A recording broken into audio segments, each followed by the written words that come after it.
Welcome to Northern Mystery Archives.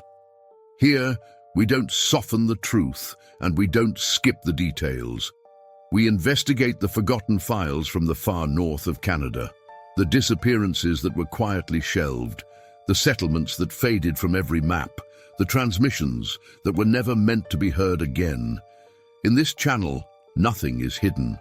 Every fragment, every silence, every erased trail is examined with the seriousness these cases deserved, but never received. If you value cold, atmospheric, minimalist investigations into the unexplained wilderness of the North, you're in the right place. Subscribe, stay close, and step with us into the files they hoped no one would ever revisit. Below, we will be speaking about the case titled Liam Hargrave, October 22, 1988, Never Explained Cabin Encounter. It all began when a park warden discovered a handwritten note pinned to a supply cache door deep in the unincorporated territory west of the Porcupine Hills. The note was dated October 23rd and signed with initials that matched no registered visitor. The paper was damp, ink blurred in places, and the message read only, "He saw them first." The warden filed it as refuse. 3 weeks later, a second warden found a similar note, same handwriting, different location, 15 kilometers south. This one said, "Cabin moved during the night." The file we are examining tonight was opened on November 9, 1988, by the Northern Territory's Field Investigation Unit, a division that no longer operates under its original mandate. The case number assigned was NTFIU-88-1023.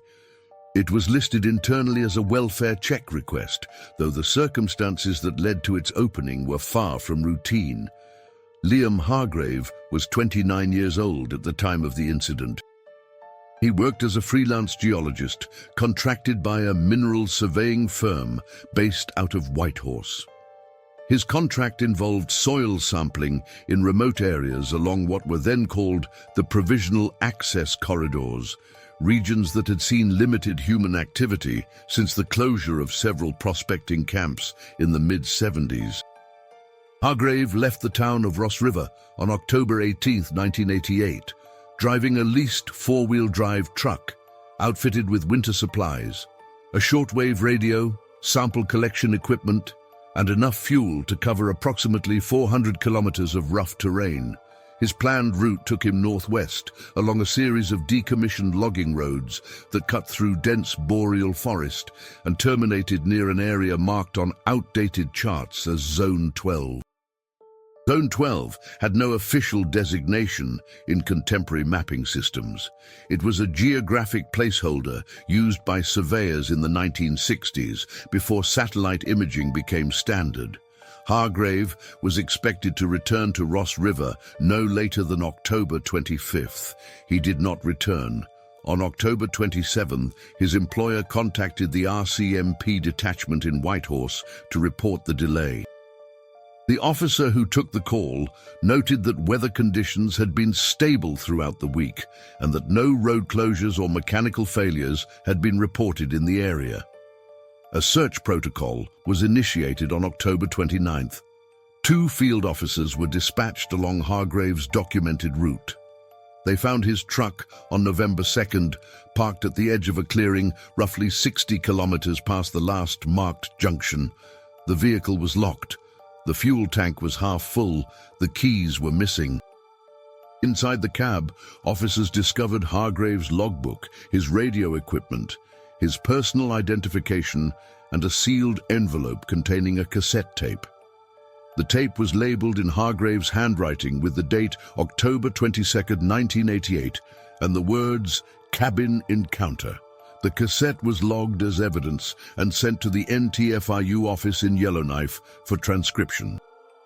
What follows in this file is derived from that transcription, from the written reports submitted by the officers who located the vehicle, and from a series of fragmented interviews conducted with individuals who had indirect contact with Hargrave in the days leading up to his disappearance.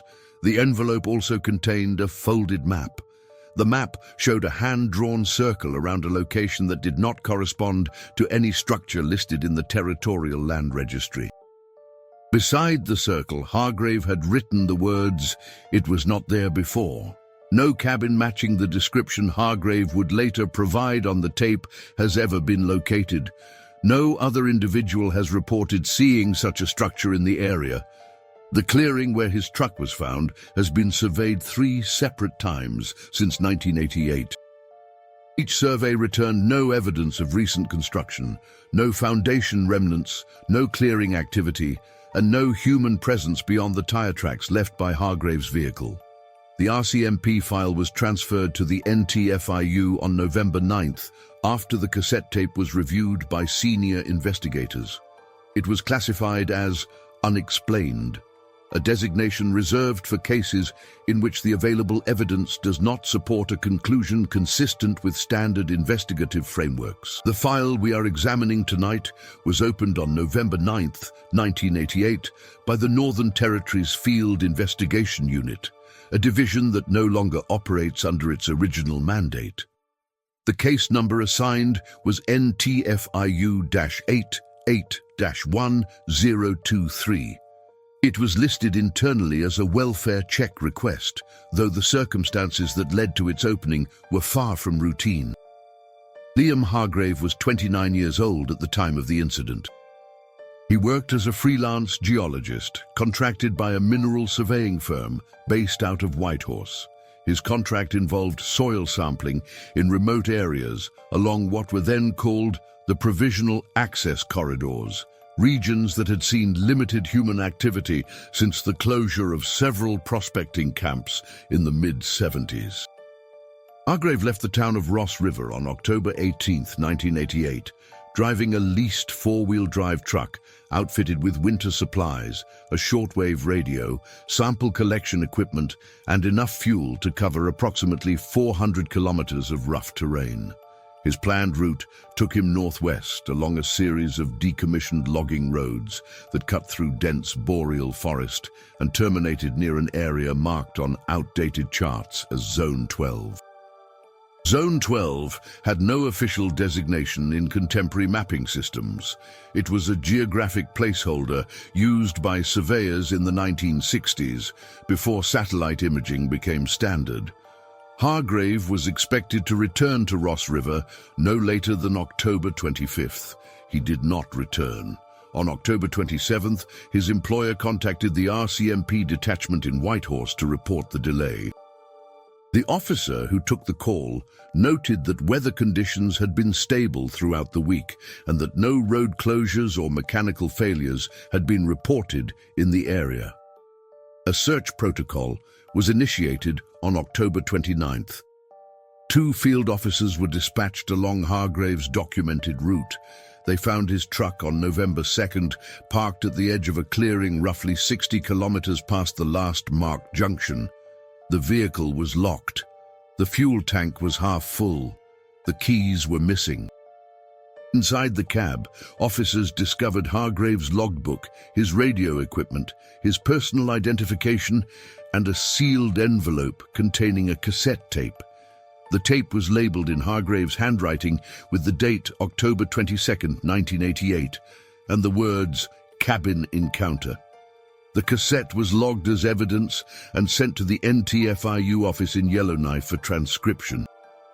What follows in this file is derived from that transcription, from the written reports submitted by the officers who located the vehicle, and from a series of fragmented interviews conducted with individuals who had indirect contact with Hargrave in the days leading up to his disappearance. The envelope also contained a folded map. The map showed a hand-drawn circle around a location that did not correspond to any structure listed in the Territorial Land Registry. Beside the circle, Hargrave had written the words, "It was not there before." No cabin matching the description Hargrave would later provide on the tape has ever been located. No other individual has reported seeing such a structure in the area. The clearing where his truck was found has been surveyed 3 separate times since 1988. Each survey returned no evidence of recent construction, no foundation remnants, no clearing activity, and no human presence beyond the tire tracks left by Hargrave's vehicle. The RCMP file was transferred to the NTFIU on November 9th after the cassette tape was reviewed by senior investigators.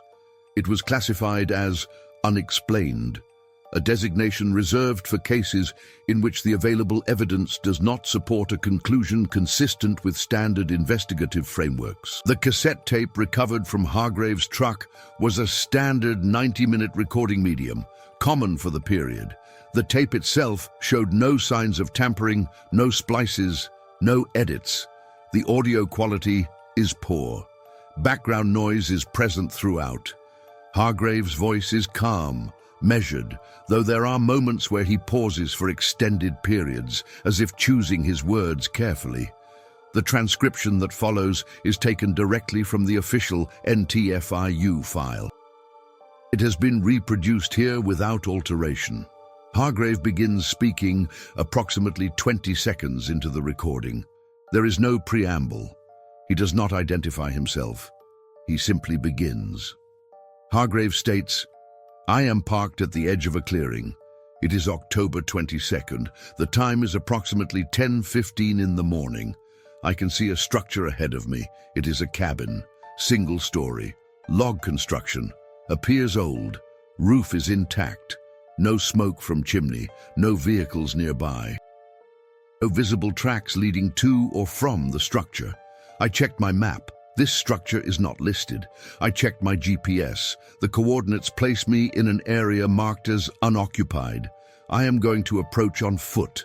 I am leaving the truck here. I am taking the radio and a flashlight. I will record what I find." There is a pause, the sound of a door opening and closing. Footsteps. Hargrave's breathing is audible.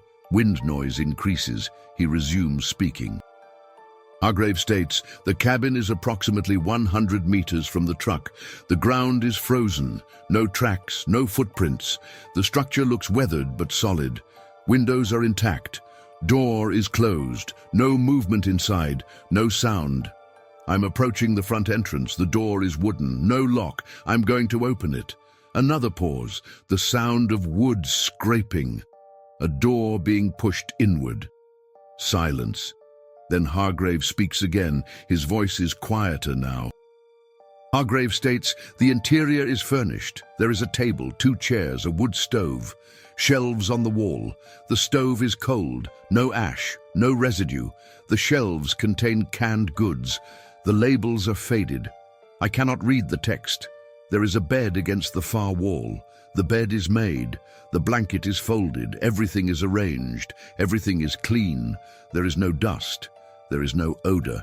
It is as if someone left recently but left nothing behind." Hargrave moves through the cabin. The sound of his footsteps is hollow. He describes a small stack of firewood near the stove. He describes a kerosene lamp sitting on the table. He describes a door leading to a back room. He opens the door. He pauses. Then he speaks again. Hargrave states, "The back room is smaller. There is a desk, papers on the desk, a chair, a coat hanging on a hook. The coat is dry. The papers are yellowed. I am looking at the papers. They are handwritten. The handwriting is not English. It might be Russian. It might be something else. I cannot tell. There are dates. The dates are from the 1950s, he continues. Hargrave states, "There is a photograph on the desk, black and white. It shows 3 men standing in front of this cabin. They are dressed in work clothes, heavy coats, hats. One of them is holding a tool, an axe. The background is the same clearing I'm standing in now. The trees are smaller in the photograph. The cabin looks new. The men are not smiling. They are looking at the camera. I do not recognize any of them. On the back of the photograph there is writing. It says October 1954. It says Zone 12 Provisional Survey Team. It says nothing else." Hargrave sets the photograph down. He describes finding a journal in the desk drawer. The journal is bound in leather. The pages are brittle. He opens it. He begins to read aloud. Hargrave states, "The entries are dated. The first entry is from September 12, 1954. It reads, "Arrived at site. Cabin construction complete. Will begin subsurface sampling tomorrow." The second entry is from September 20th. It reads, "Samples collected. Results are inconsistent. Readings do not match expected mineral composition. Will resample." The third entry is from October 4th. It reads, "Resample complete. Results identical. Instruments are functioning." Conclusion: deposit is not natural. Hargrave stops reading. There is a long pause. He resumes. Hargrave states, "The next several entries describe technical difficulties, equipment malfunctions, compass errors. One entry mentions disorientation among the team members. Another mentions hearing sounds at night, unidentified sounds, footsteps, voices." The entry dated October 15, 1954 reads, "We are leaving. The site is unsafe. Recommend closure." The final entry is dated October 18, 1954. It reads, "Cannot locate truck. Walked back to main road. Took 4 hours. Truck was where we left it. Returned to cabin. Cabin is gone. Clearing is empty. Returning to base. Report to follow." Hargrave closes the journal. He places it back in the drawer. He states, "I am standing in a cabin that, according to this journal, disappeared in 1954. The journal is here. The photograph is here. The cabin is here. But according to the land registry, no structure was ever recorded in this area. I do not understand. I'm going outside. I need to confirm the location.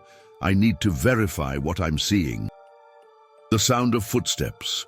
The door opening. Hargrave exits the cabin. Wind noise increases. He walks back toward his truck. He stops. He speaks.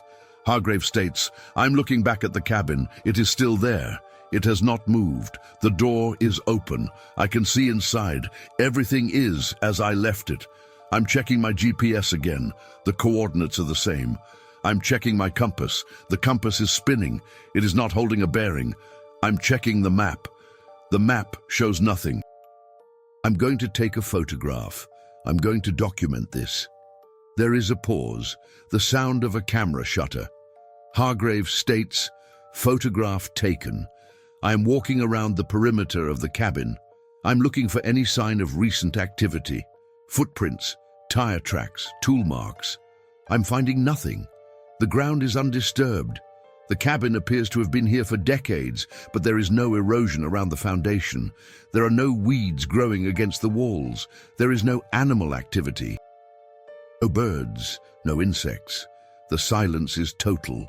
Hargrave completes his circuit of the cabin. He returns to the front entrance. He re-enters the structure. He states, "I am inside again. I am going to take the journal. I am going to take the photograph. These are evidence. These need to be examined. I am placing them in my jacket. I am leaving now. I am returning to the truck. I will drive back to Ross River. I will file a report. Someone needs to investigate this. Someone needs to explain what I'm seeing." Hargrave exits the cabin for the final time. He walks back to his truck. The sound of the door opening. He climbs inside. He places the recorder on the dashboard. He speaks once more. Hargrave states, "It is now 10:53. I am starting the engine. I am leaving this location. I will mark the coordinates. I will return with a survey team. This structure needs to be documented. This needs to be understood. I am ending this recording now." When officers found the truck 12 days later, the journal and the photograph Hargrave claimed to have taken from the cabin were not inside the vehicle. They were not in his logbook. They were not among his personal effects. They have never been recovered. No photographs matching Hargrave's description were found in his camera. The camera itself was in the truck, but the film had been removed. The film has never been located. The initial investigation into Hargrave's disappearance was conducted by the RCMP detachment in Whitehorse between November 2nd and November 15th, 1988. The lead investigator was Corporal Raymond Dulac, a field officer with 12 years of experience in wilderness search operations. Dulac reviewed the contents of Hargrave's truck, listened to the cassette tape, and coordinated a ground search of the area surrounding the clearing. The search involved 6 officers, a tracking dog, and a helicopter equipped with thermal imaging equipment. The operation lasted 4 days. No trace of Hargrave was found. No evidence of a cabin, recent or historical, was located. No disturbances in the vegetation, no foundation remnants, no cut logs, no cleared ground. The clearing itself was examined in detail. Soil samples were taken, vegetation was analyzed. The ground was probed for subsurface anomalies. All results were negative. Corporal Dulac filed a report on November 16th. The report concluded that Hargrave had likely become disoriented, wandered away from his vehicle, and succumbed to exposure. The report noted that temperatures in the area during late October ranged from -5 to -15 degrees Celsius at night, conditions that would pose a significant survival risk to an individual without shelter. The report also noted that the cassette tape, while unusual, did not provide actionable evidence. Dulac wrote, "The subject describes a structure that does not exist. The subject claims to have removed items from this structure. No such items were recovered. The subject's mental state at the time of recording cannot be verified. Recommend case be classified as missing person, presumed deceased." The RCMP did not close the file. Instead, the case was transferred to the NTFIU on November 9th, 1 week before Dulac's report was finalized. The NTFIU was a small, poorly funded division tasked with investigating incidents in remote areas that did not fit standard investigative protocols. The unit operated out of a single office in Yellowknife and employed 3 full-time investigators. The case was assigned to an investigator named Thomas Pritchard. Pritchard reviewed the RCMP file, listened to the tape multiple times, and conducted his own site visit in late November. He brought with him a geologist, a cartographer, and a forensic technician. The team spent 2 days in the clearing. They found nothing that contradicted the RCMP findings. No cabin, no evidence of construction, no anomalies. Pritchard's investigation took a different approach. Rather than focusing on the clearing itself, he began researching the history of Zone 12. He accessed forestry records, mining claims, land surveys, and archival photographs dating back to the 1940s. He discovered that a provisional survey team had indeed operated in the area in 1954. The team consisted of 3 men, employed by a mineral exploration company based in Vancouver. The company, North Star Resources, had filed for bankruptcy in 1957. Its records were incomplete. Pritchard was able to confirm the names of 2 of the 3 team members. One was a geologist named Anton Rourke. The other was a field technician named David Milhaven. The 3rd member of the team was listed in company payroll records only as V. Sokolov. No first name, no employment history, no further documentation. Pritchard attempted to locate the 3 men. Anton Rourke had died in 1972 in Victoria. David Milhaven had emigrated to Australia in 1961 and could not be contacted. V. Sokolov could not be traced. No birth records, no immigration records, no death certificate. Pritchard noted in his file, "It is as if this individual never existed outside of the payroll entry." Pritchard also discovered a brief incident report filed by North Star Resources in October 1954. The report stated that the Zone 12 survey team had returned from the field earlier than expected due to equipment malfunctions. The report did not mention a cabin. It did not mention any unusual findings. It did not provide details. The report was 2 paragraphs long and had been filed as a routine operational update. Pritchard interviewed a retired foreman who had worked for North Star Resources in the 50s. The foreman, whose name is redacted in the NTFIU file, recalled the Zone 12 team but provided little useful information. He stated that the team had been gone for approximately 6 weeks and had returned without explanation. He stated that the team members seemed shaken, but that he did not ask questions. He stated that the company closed the Zone 12 project shortly after the team's return and reassigned the men to other sites. When Pritchard asked if the foreman recalled anything unusual about the project, the foreman replied, "They brought back samples. The samples were sent to a lab in Montreal. The lab said the samples were inconclusive. The company decided the site was not viable. That was all." Pritchard requested access to the lab results. The lab had closed in 1968. Its records had been transferred to a university archive. Pritchard located the archive and reviewed the files. The mineral analysis report for the Zone 12 samples was present. The report stated that the samples exhibited unusual magnetic properties and an isotopic composition inconsistent with natural geological formations in the region. The report concluded, "Origin unknown. Further investigation required." No further investigation was conducted. North Star Resources filed for bankruptcy before any follow-up could be arranged. The samples themselves were lost. The archive had no record of their location. Pritchard's investigation continued into early 1989. He interviewed geologists, historians, and former prospectors who had worked in the Yukon during the 50s and 60s. None of them recalled a cabin in Zone 12. None of them recalled the survey team reporting anything unusual. Pritchard also reviewed weather records, flight logs, and satellite imagery from the period. He found no anomalies. He found no evidence that a structure had ever existed in the clearing where Hargrave parked his truck. He found no evidence that Hargrave had fabricated his account. Pritchard wrote in his final report, "The subject's testimony is detailed, consistent, and internally coherent. The physical evidence does not support the testimony. The discrepancy cannot be explained using conventional investigative methods. Recommend case remain open pending discovery of additional evidence."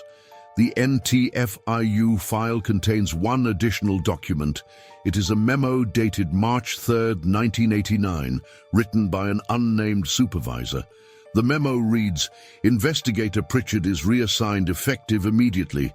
Zone 12 case is suspended. No further resources will be allocated. File to be stored pending review." The file was never reviewed. The NTFIU was dissolved in 1992. The case file was transferred to a regional archive where it remained untouched until 2003, when a researcher conducting a study on unsolved disappearances in northern Canada rediscovered it. Several explanations have been proposed to account for the events described in the Hargrave case. None of them are entirely satisfactory. The first and most straightforward theory is that Hargrave experienced a psychological break. Isolation, stress, and environmental factors can produce disorientation and hallucination. Hargrave had been working alone in a remote area for several days. He was navigating difficult terrain under poor visibility conditions. It is plausible that he became confused, misinterpreted his surroundings, and recorded a description of something that existed only in his perception. This theory is supported by the absence of physical evidence. No cabin was found, no journal was recovered, no photograph was produced. The tape itself could be interpreted as the product of an unstable mental state.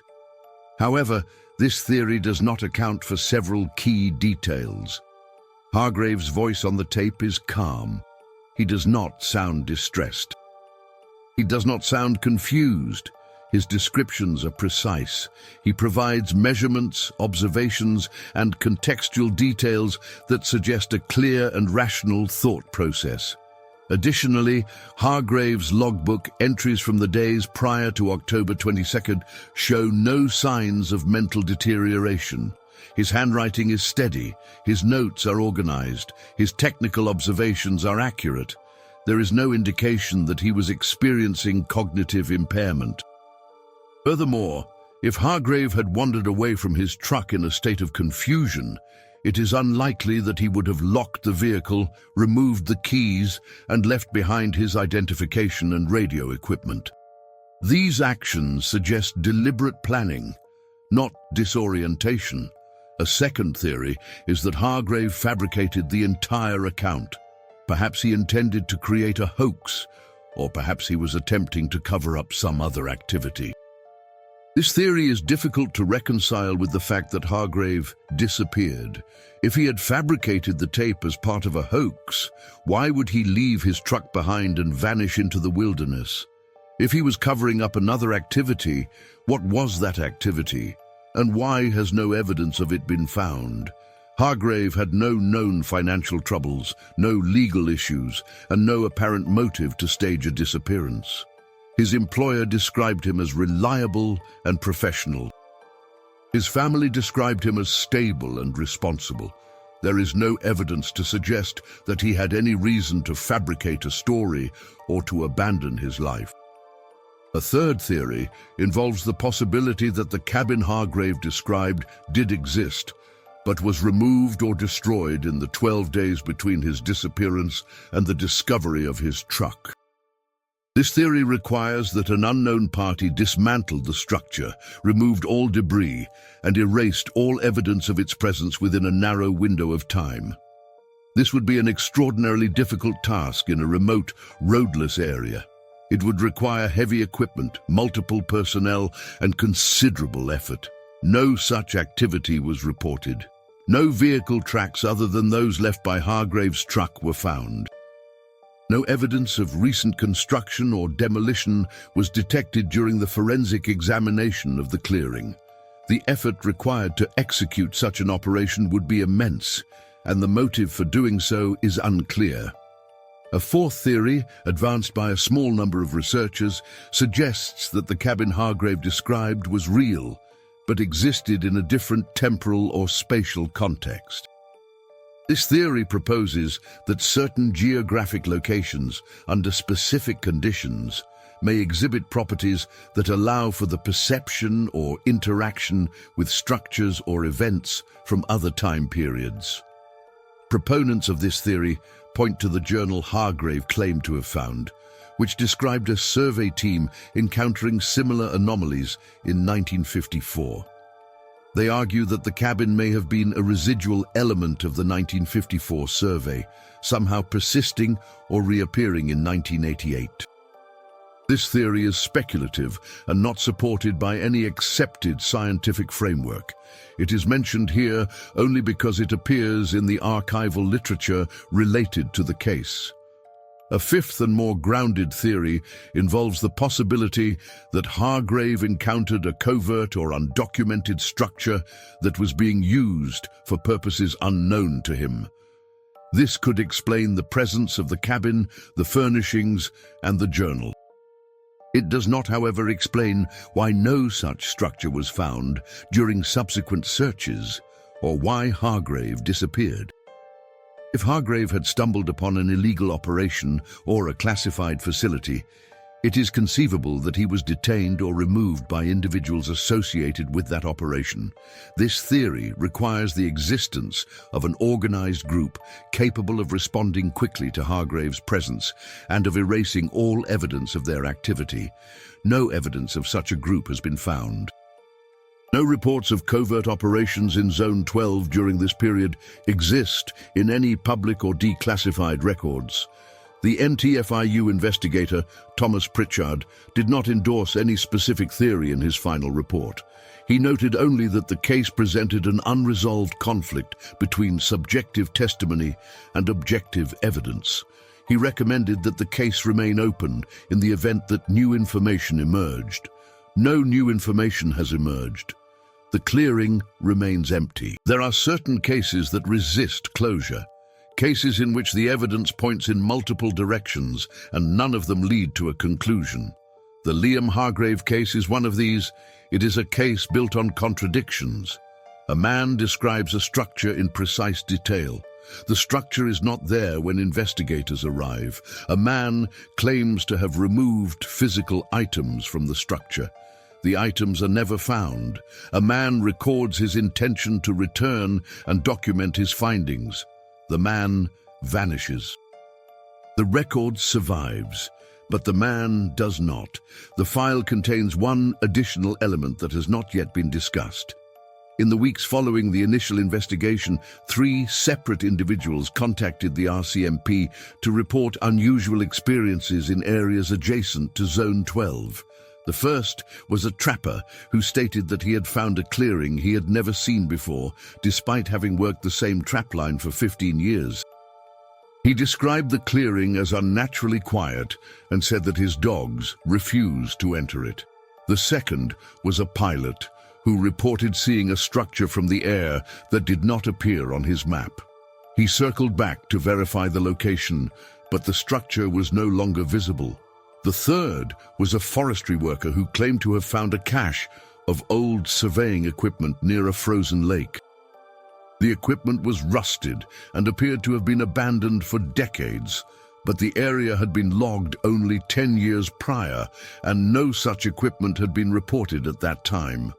These reports were not formally investigated. They were filed as anecdotal and dismissed. However, they appear in the NTFIU case file as appendix material, noted by Pritchard as potentially relevant. Pritchard wrote in a margin note, "Pattern suggests localized perceptual distortion or intermittent structural manifestation. Recommend expanded survey." No expanded survey was conducted.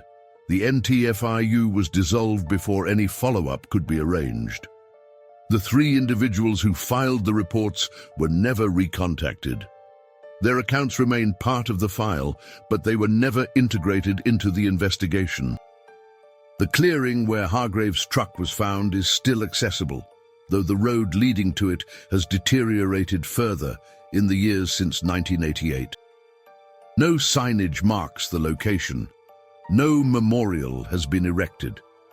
The site is known only to a small number of researchers and wilderness enthusiasts who have taken an interest in the case. Occasional visitors report that the clearing feels unusually still, that compasses behave erratically, and that the silence is more complete than in surrounding areas. These reports are subjective and cannot be verified. They are consistent, however, with Hargrave's description. In 2011, a team of researchers from a Canadian university conducted a geophysical survey of the clearing using ground-penetrating radar and magnetometry. The survey was intended to detect any subsurface anomalies that might explain the magnetic disturbances Hargrave and others had reported. The survey returned unusual results. The data showed a localized magnetic anomaly, approximately 2 meters below the surface, centered in the middle of the clearing. The anomaly was consistent with the presence of a large metallic object or a concentration of ferromagnetic minerals. The team excavated the site to a depth of 3 meters. They found nothing. The anomaly disappeared during excavation and could not be reproduced in subsequent scans. The team published their findings in a technical journal, concluding that the anomaly was likely the result of instrument error or transient environmental conditions. The paper generated little attention and has not been cited in subsequent research. The Liam Hargrave case remains open in the archives of the territorial government.